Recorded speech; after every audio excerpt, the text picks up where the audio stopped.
लोगों में आते हैं जो अपने बच्चों को अपने आसपास के क्षेत्र के अच्छे से अच्छे स्कूल में पढ़ाना चाहते हैं, लेकिन अपने अपने अर्थव्यवस्था के चलते नहीं पढ़ा पाते हैं। तो आप आए हैं बिल्कुल सही जगह। जी हाँ, आज मैं लाई हूँ आपके लिए एक ऐसे फॉर्म की जानकारी जिसको भर के आप अपने बच्चे को अपने आसपास के सबसे अच्छे स्कूल में भी पढ़ा सकते हैं, वो भी बिल्कुल फ्री। तो आइए मैं बताती हूँ। तो आइए जानते हैं ये फॉर्म क्या है और इसको फिल करने की क्या क्या डॉक्यूमेंट्स लगते हैं।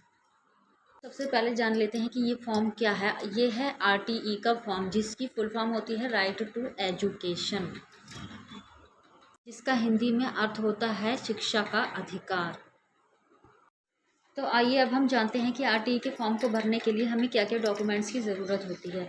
सबसे पहले तो हमें आय प्रमाण पत्र चाहिए होता है, बच्चे का जन्म प्रमाण पत्र, आधार कार्ड, और 15 साल का हमें स्थायी निवास प्रमाण पत्र चाहिए होता है, राशन कार्ड चाहिए होता है। और अगर आप ग्रामीण क्षेत्र में रहते हैं तो आपको परिवार रजिस्टर की नकल भी लानी होगी। तो ये हो गए डॉक्यूमेंट्स। अब हम जानते हैं कि ये डॉक्यूमेंट्स जो होते हैं इनको बनाने में कितना समय लगता है।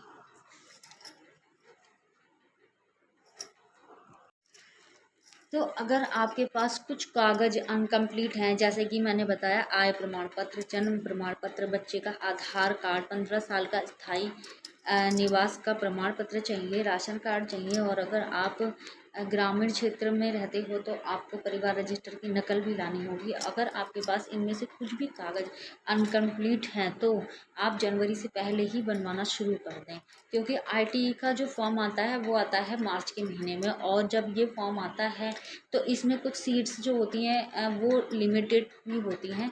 तो हमको ऐसे में क्या करना चाहिए कि हमको सारे कागज़ जो हैं अपने टाइम से पहले कंप्लीट करके रख लेने चाहिए, ताकि जब भी फॉर्म आए तो हम सबसे पहले अपने बच्चे का रजिस्ट्रेशन उसमें करवा सकें। आइए अब जानते हैं कि आय प्रमाण पत्र कैसे बनता है। आय प्रमाण पत्र जो होता है ये हम किसी भी ऑनलाइन जहाँ पे फॉर्म भरे जाते हैं वहाँ पर जा कर के अप्लाई करवा देंगे तो मतलब ये बन जाता है। और अगर हमारी गांव की प्रधान से अगर पहचान होती है तो ये 1 से 2 दिन में ही बन के आ जाता है। उसके बाद बच्चे का जन्म प्रमाण पत्र तो बच्चे के जन्म के 21 दिन के अंदर ही बन जाता है। और आधार कार्ड तो अपने हाथ में होता है। आधार कार्ड तो मतलब कि अगर बच्चे 5 साल से छोटे होते हैं तो वो मदर के नाम से बन ही जाता है। मदर के फिंगरप्रिंट्स वगैरह लगा के मदर के आईडी से बन जाता है। तो बच्चे का आधार कार्ड भी बनवा के रख लेना है। और स्थायी प्रमाण पत्र की अगर हम बात करते हैं तो स्थायी प्रमाण पत्र हमारा 15 साल से पुराना हो तो चल जाएगा, यानी कि 16, 17, 18 साल तक का होगा या उससे भी पुराना होगा तो चल जाएगा, लेकिन 15 साल से कम नहीं होना चाहिए। हमारे पास होना चाहिए राशन कार्ड। जी हाँ, राशन कार्ड होना चाहिए, और उसमें जो हम जिस बच्चे का हमें रजिस्ट्रेशन कराना है उसका नाम भी ऑनलाइन चढ़ा होना चाहिए और राशन कार्ड में भी चढ़ा होना चाहिए। क्योंकि राशन कार्ड जब लगता है तो हो सकता है कि उसमें चेक किया जाता हो कि बच्चे का नाम उसमें चढ़ा है या नहीं चढ़ा है। तो ये सब हमको पहले से ही कागज़ कंप्लीट करा के रख लेने हैं। उसके बाद परिवार रजिस्टर की जो नकल होती है अपने गांव के अपने क्षेत्र के आसपास में जो भी सेक्रेटरी बैठते हैं तो उनके पास अगर हम जाएंगे तो वो परिवार रजिस्ट्री का एक फॉर्म देते हैं। उसको फिल करने के उसको फिल करने के बाद जो है वो हमारा नाम परिवार रजिस्टर में चढ़ा देते हैं और वहाँ से परिवार रजिस्टर की हमें नकल मिल जाती है।